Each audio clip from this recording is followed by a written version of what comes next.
So really the answer is think more about where you're going and less about where you are. That really is. Get inside your head, get in your imagination, step back from the details of where you are. And that's not only in relationship with how your body looks and feels, but it's about how you feel about the food that you're eating. You have to begin to see food differently. We're surprised that any of you can find anything to eat, because almost every food substance has had several books written about why you should not eat it.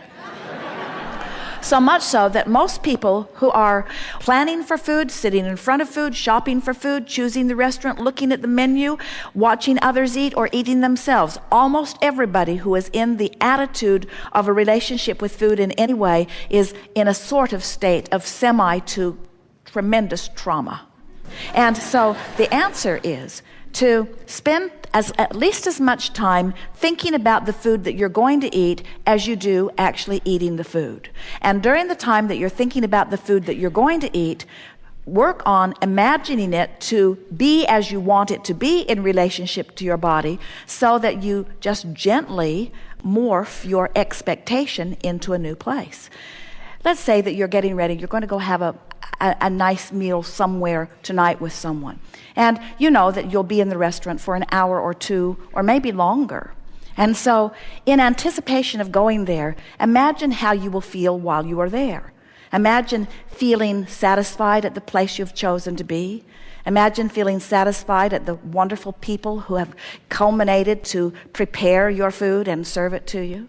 Imagine the fun you will have with those that you will exchange your words and fun.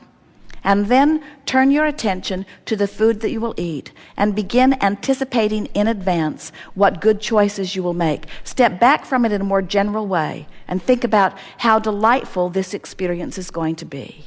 And then think about your body, this intelligent body of trillions of cells, each of which know exactly what to do, and compliment them sort of collectively for their ability to maintain the continuity of your body.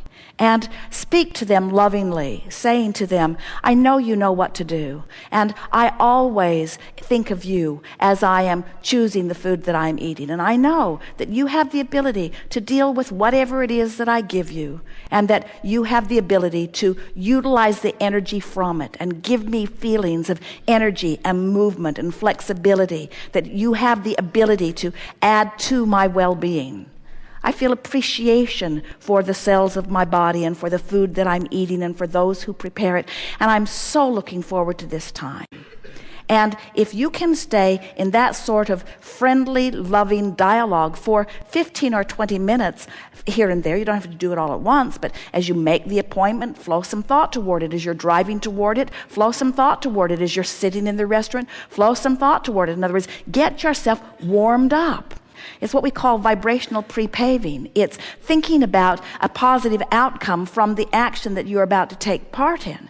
And so what happens to most is you do the opposite of warming up relative to so many things. When you go into a run all full of dread and resistance, when you are sort of not loose and limber, but you use your willpower to force yourself forward, you stretch your muscles beyond because you have not warmed them up, so to speak. And most of you are trying to get so much leverage out of your action, and you don't do any warm-up of your environment by thinking about what you want. You don't get your juices flowing, so to speak. You don't prepare your body. You don't bring yourself into alignment. And so it's like only a scanty part of the cooperative cells come to the party, and they do their best to compensate with what you've got going on, but you haven't opened the links of alignment unless you've done your anticipating, your sort of vibrational warm-up or pre-pave. And that's what you're talking about here. If you would think of the warm-up as a vibrational thing, once you begin to get a sense of the leverage in energy alignment, then you will discover there is so much more power. One who's connected to the stream is more powerful than a million who are not.